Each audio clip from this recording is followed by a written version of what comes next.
Nuestra ciudad tiene mucho que ofrecer. Hoy les recomendamos lugares increíbles a un bit de distancia. Y de acompañamiento unos buenos amigos. Luego, nos vamos de compras. Y acabamos la noche con un toque artístico. O algo aún mejor.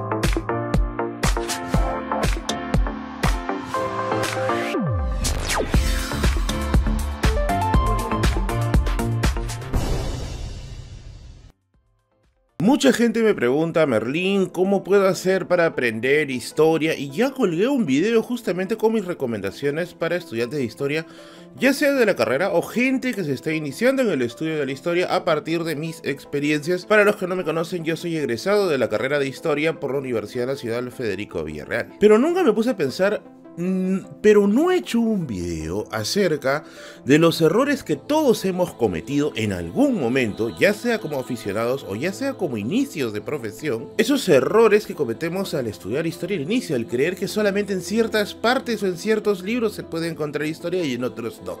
Así que con base en esa experiencia voy a hacer este video, que son 5 errores que todos hemos cometido, todos cometemos también a la hora de estudiar historia. Así que suscríbete a este canal, comparte este video si te gusta y no te olvides que también puedes apoyar con tu suculento y riquísimo Yapeplin que te dejo en la parte de aquí arriba. Yo soy Merlín, atrás de la cámara está Bigotes y esta es la biblioteca de Merlín con sus 5 errores a la hora de estudiar historia, que no te sucedan.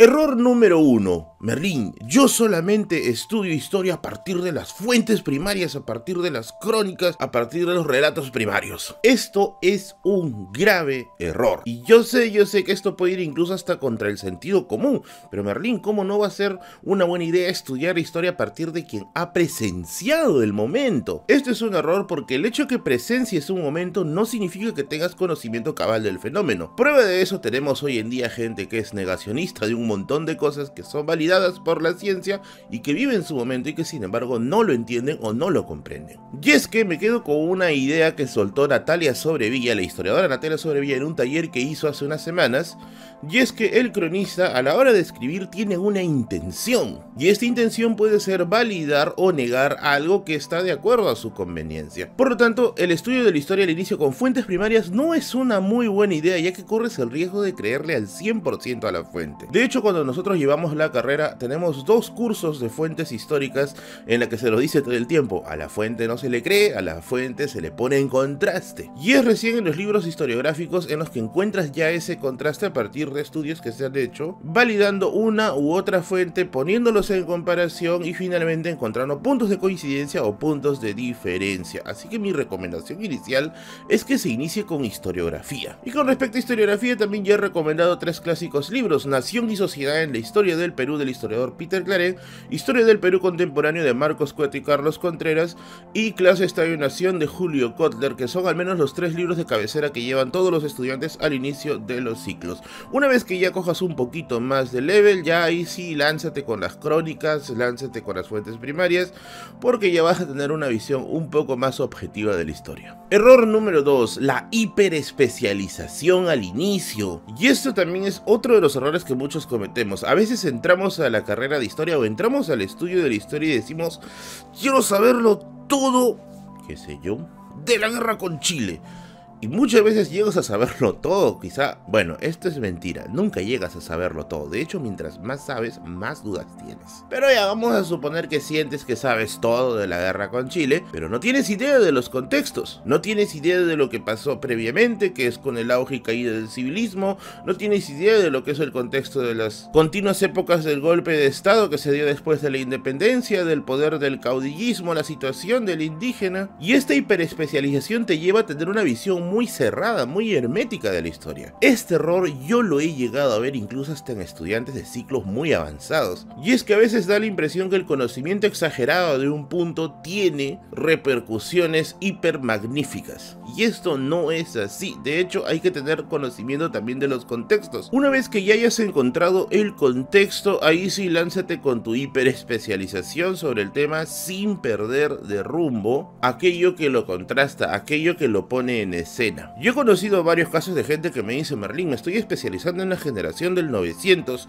y solamente quiero información de la generación del 900, pero a veces cuando le pregunto, a ver, ¿conoces más o menos los efectos posteriores de la guerra con Chile que da en cierto modo un sustento a la generación del 900 en el Perú? No. ¿Conoces regularmente los efectos de lo que va a ser la llegada de la oligarquía al poder en la República Aristocrática y el impacto que tiene esto con movimientos sociales que vienen desde ya sea los grupos obreros o los grupos campesinos en los procesos migratorios posteriores a inicios del siglo XX? No. Y ahí es donde empiezan a haber desconexiones con ciertos temas y una incomprensión de los temas. Yo sé que es completamente imposible conocerlo todo, eso te lo digo con la mano en el corazón. Sin embargo, hay formas de ser un poquito menos ignorante del tema y comenzar a buscar los contextos como una ayuda clave para poder avanzar en el estudio de la historia. Error número 3. Merlín, yo lo voy a conseguir todo de internet. En internet está todo, ya no hay necesidad de comprar más libros porque sencillamente uno googlea un tema y encuentra un montón de información en un tema. Esto es un gravísimo error, y es un error que cometen sobre todo muchos autodidactas. Y les digo esto por una razón, porque a mí me escriben muchos autodidactas al inbox y me dicen: Merlín, yo no tengo quizá para poder comprar un libro, pero me educo al 100% con internet. Y yo he llegado a conversar con algunos de ellos y justamente es la razón por la cual pongo este error aquí.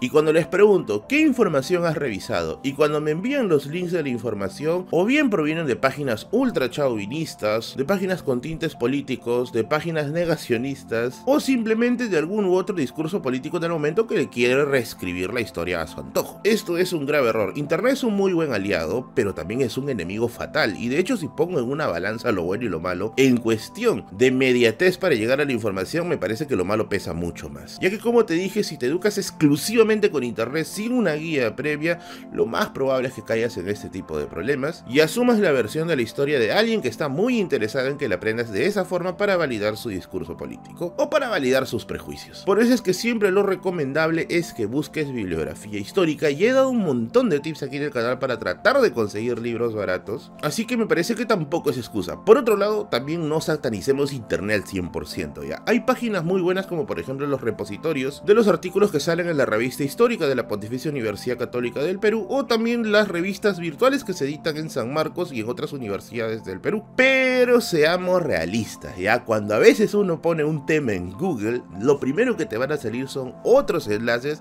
antes que estos puntos que son mucho más académicos, y bueno, esto es también un grave problema. El otro problema que muchas veces termina alejando a la persona de estos artículos es su lenguaje. Es un lenguaje muchas veces muy académico, y eso también es un pequeño jaloncito de orejas para el mundo historiográfico, ya que a veces estas cositas terminan alejando al lector final, al interesado genuino en la historia. Y por último, si solamente quieres investigar a raíz de internet, ya sea porque tienes muchas dificultades para comprar libros, te recomiendo que utilices Google Academic, que es tan simple como poner Google Academic en el buscador y listo, tienes un buscador mucho más académico con revistas indexadas en el mundo del estudio científico de la historia. Error número 4. Merlín, yo solamente me voy a especializar en lo que es historia del Perú y específicamente de un tema. Ya sé que hablamos de esto en el punto 2, pero este es otro nivel de hiperespecialización.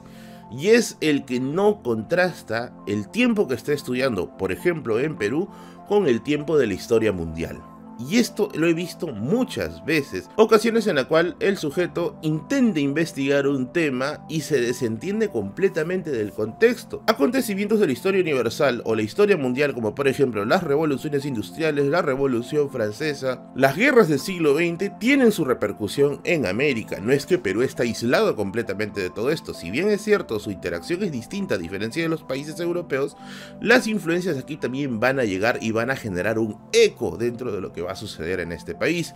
Por poner un ejemplo, no se puede entender la salida de Leguía y el quiebre del oncenio de Leguía sin entender la crisis del 29 en Estados Unidos. Así que lo más recomendable es que busques los paralelismos. Si estás investigando específicamente un tema, no te cierres exclusivamente en ese tema, busca los paralelismos en la historia universal y te vas a llevar con bastantes sorpresas, ya que te vas a dar cuenta también allí que en muchos casos la historia universal termina explicando la historia del Perú en cuanto a ciertas conductas. Esto también es un truquito. Y por último, error número 5. Merlín, yo quiero solamente saber las armas, yo quiero solamente saber la historia de los fusiles en la guerra, yo quiero saber solamente la historia de los tanques en la guerra, qué marca tenían, cuál era su material de elaboración, qué tipo de armamento llevaban. O el otro que también me dice, Merlín, yo quiero saber las fechas exactas, así, el momento, la hora, el día, el lugar exacto. Esto es positivismo. Ahora, no está mal, ¿ya? No está mal también que tengas una erudición muy profunda con respecto a un tema,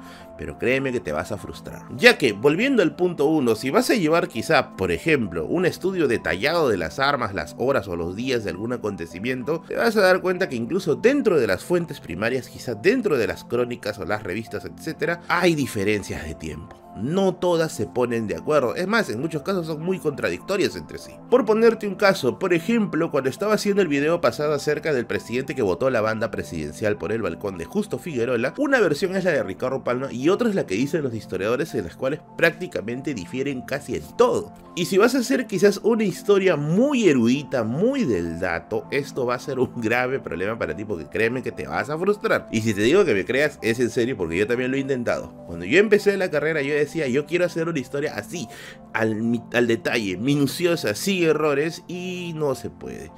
O al menos es muy complicado. Quizás hoy en día, en la que haya registros físicos mucho más extensos o registros virtuales que son muy útiles, se podría hacer en el futuro una historia del presente mucho más específica. Con el pasado no pasa lo mismo. Además, ese modelo de hacer historia, que es el modelo positivista, bueno, ya quedó en el pasado. De hecho, en los modelos europeos y en el modelo americano, sobre todo en el modelo de San Marcos y de Católica y de Villarreal, se da una prioridad mayor al esquema francés, y con eso también hay un montón de diferencias, porque son al menos como 3 generaciones de la escuela francesa, que es priorizar los procesos, los acontecimientos como un todo, la explicación de las causas, la duración y las consecuencias por encima de los datos duros. Y esto de verdad ayuda mucho más a la comprensión de temas. Pero bueno, hasta el día de hoy hay mucha gente que prefiere quizás el otro estudio, que es el del dato específico y el del dato duro. Y aquí es donde a veces hay un poquito de problemas en encasillar a la historia como una ciencia. Yo creo que es un estudio científicamente elaborado, pero una rigurosidad al 100% es muy complicada. Recuerden también que la historia no trabaja específicamente con objetos, sino trabaja con seres humanos, con conducta humana,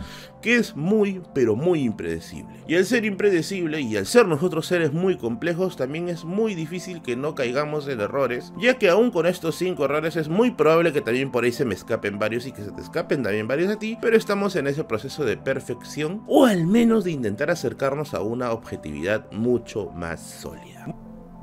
Este video llega gracias a la librería Solo para Fumadores. El libro que buscas está allí. Libros de historia, sociología, antropología, historia, literatura y más. Todos esos libros que siempre has querido para tu colección, para tu tesis, para tu trabajo de investigación o para tu lectura personal o quizá para un regalo, lo encuentras allí. En Girón Camarán 936, a 1,5 cuadras de la Plaza San Martín. Ya sabes, Solo para Fumadores está allí con todas las novedades editoriales, con todo lo último en publicaciones, y visítalos y checa todas sus redes sociales, que tienen cosas muy pero muy buenas.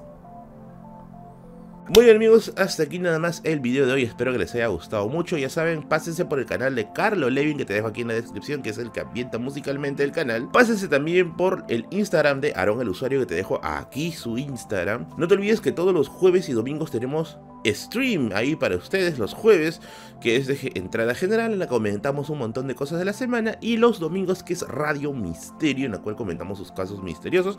Y si quieres ver los episodios pasados, pues tienes que unirte a la sección de miembros del canal. Ya sabes, puedes colaborar con este proyecto, los enlaces que te dejo aquí. Todo es completamente para financiar los videos de historia de este canal y podamos seguir produciendo esta iniciativa. Y bueno, nos vemos la próxima semana con otro video más. Chao, chao.